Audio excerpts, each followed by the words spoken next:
Imagine the look on their faces when you have to tell them they're going from getting nearly $10,000 last year to getting nothing.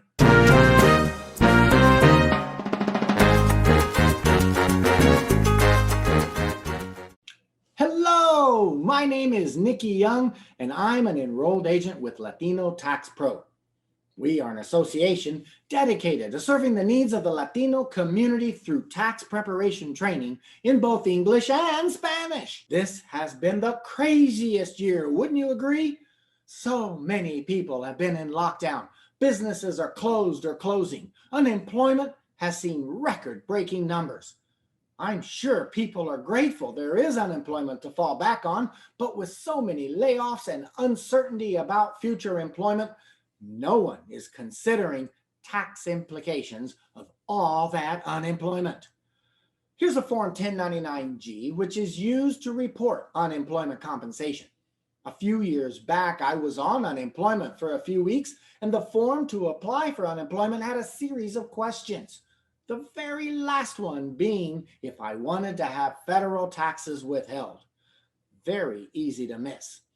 Do you know how many of my clients I have asked if they were having taxes withheld on their unemployment claims said, "What? I need to have taxes withheld? I got to pay taxes?" I nodded yes. To my amazement, they mostly shrugged their shoulders and said, "Oh well, maybe they'll make it non-taxable because of COVID-19. Don't hold your breath. There is another issue with unemployment benefits. The IRS defines income as taxable earned income or taxable not earned income.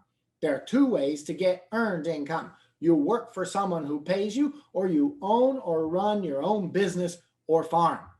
Taxable earned income includes wages, salaries, tips, union strike benefits, disability retirement benefits, if you got them prior to minimum retirement age, and net earnings from self-employment.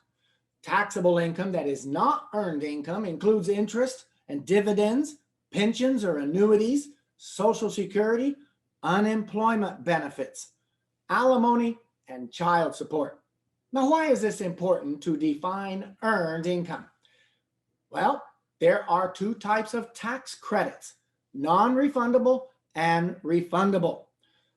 You subtract tax credits from the amount of tax you owe. And so non-refundable tax credits means you get a refund up to the amount you owe. A refundable tax credit means you get a refund even if it's more than what you owe.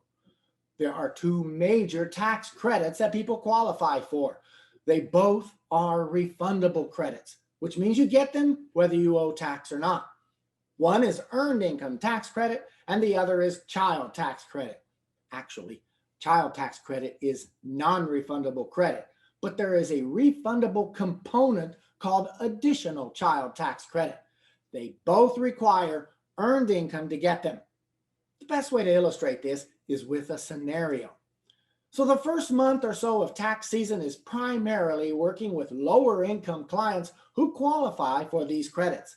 Here's a 1040 for a typical lower income household with 3 qualifying children.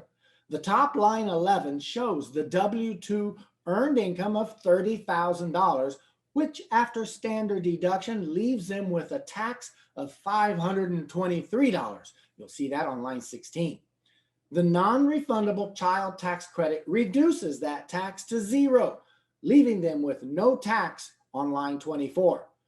The earned income of $30,000 qualifies them for $5,648 of earned income credit and $4,125 of additional child tax credit for a total refund of $9,773.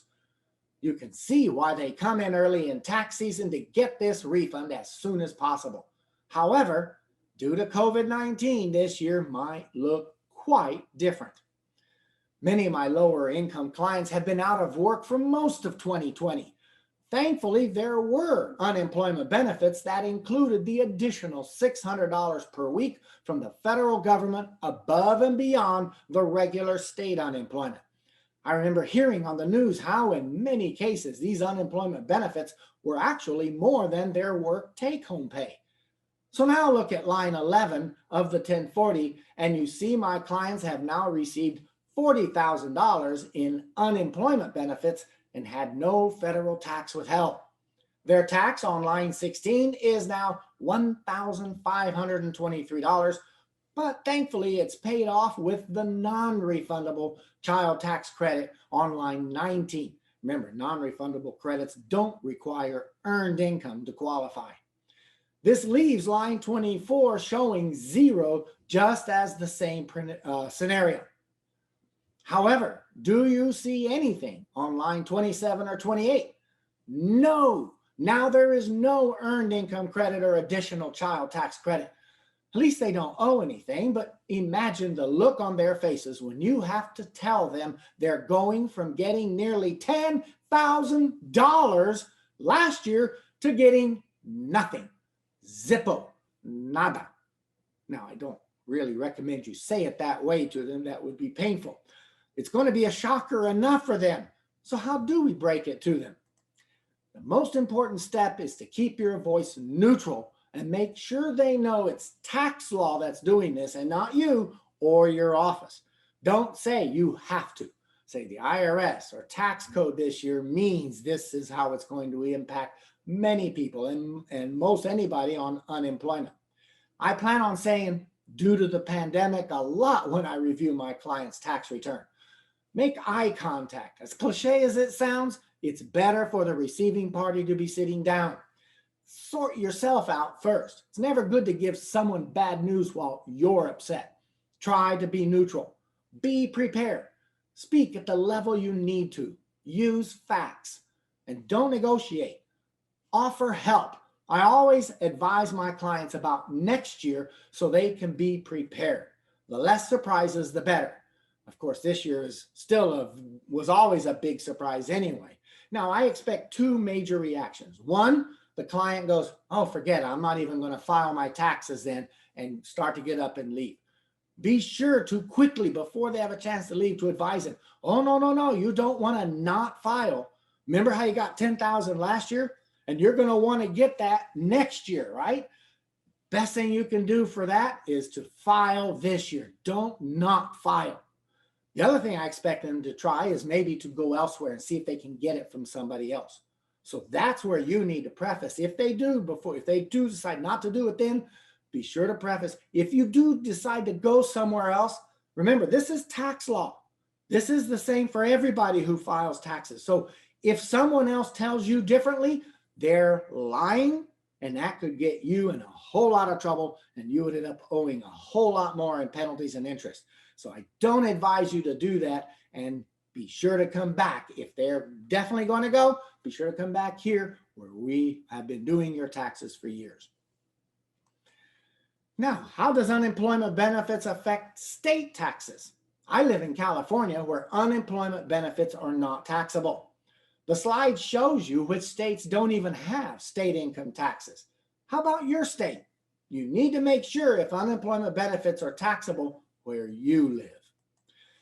So, thank you for your attendance and attention. We hope you found this presentation beneficial. If you want to see more topics in the future, be sure to like and subscribe. We'd love to have you visit our website at latinotaxpro.org or call us at 866-936-2587. Until next time.